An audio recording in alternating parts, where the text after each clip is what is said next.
आप देख रहे हैं रोक टोक मुंबई।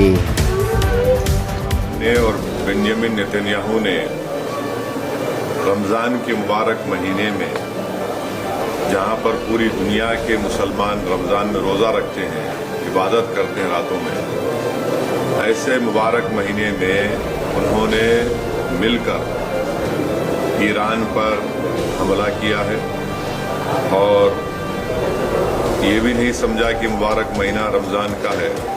मगर खैर वो तो इंसानियत को नहीं मानने वाले हैं बेंजामिन नेतन्याहू, और जो हमला हुआ ईरान के ऊपर हम उसकी मजम्मत करते हैं। और ख़ास तौर से जब जनीवा में बातचीत के ज़रिए से एक ब्रेक थ्रू हुआ था और हो सकता था कि अगर वो बातचीत को मान लेते तो जितने न्यूक्लियर स्टॉक पाइल्स थे ईरान के पास वो शायद इस्तेमाल नहीं होते। मगर अब इन्होंने मिलकर ईरान पर हमला किया जिसकी वजह से 200 से ज़्यादा लोगों की मौत हुई है और एक लड़कियों के स्कूल में 108 जो बच्चियां स्कूल में पढ़ते हैं उनकी मौत हो गई। आयतुल्लाह खामेनी की मौत हुई है और मैं इसको इमोरल और अनलॉफुल एक्ट मानता हूँ आयतुल्लाह खामेनी की मौत को। और मेरी तरफ से, हमारी पार्टी की तरफ से ना सिर्फ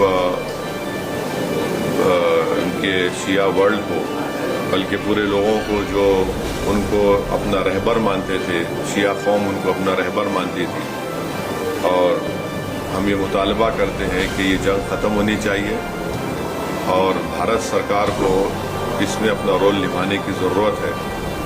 और हम उम्मीद करते हैं कि मौजूदा बीजेपी की सरकार आयतुल्लाह खामेनी की मौत को कंडेम करेगी, इस जंग को रुकाने की पूरी कोशिश करेगी, क्योंकि याद रखिए कि 10 मिलियन के करीब भारत के नागरिक गल्फ कंट्रीज़ में काम करते हैं। और अभी इत्तला आई कि ओमान के पोर्ट पर शायद हमारे एक एक्सपर्ट एक इंडियन वर्कर की जख्मी भी हुए हैं। तो ये बहुत, अगर ये जंग नहीं रुकेगी तो फिर ये बहुत आगे बढ़ेगी, ये टर्मोइल होगा पूरे इलाके में।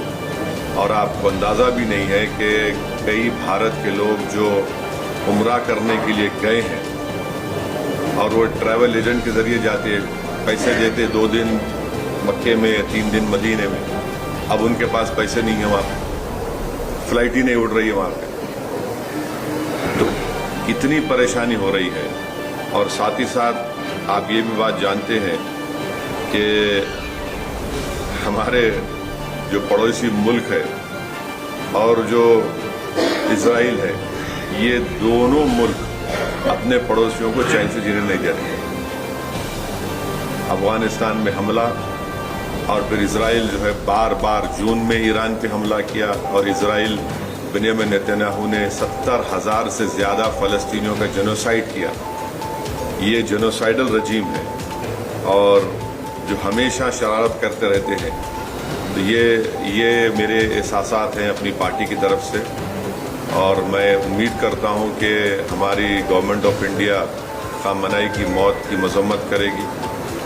और अगर ये जंग नहीं रुकेगी जो एक इलीगल है और कोई ख़तरा नहीं था किसी को, सिर्फ दबाना चाह रहे थे और जुल्म कर रहे हैं इस तरह वहाँ पर हमला करके, और इसके जो नताइज निकलेंगे वो बुरे निकलने वाले हैं।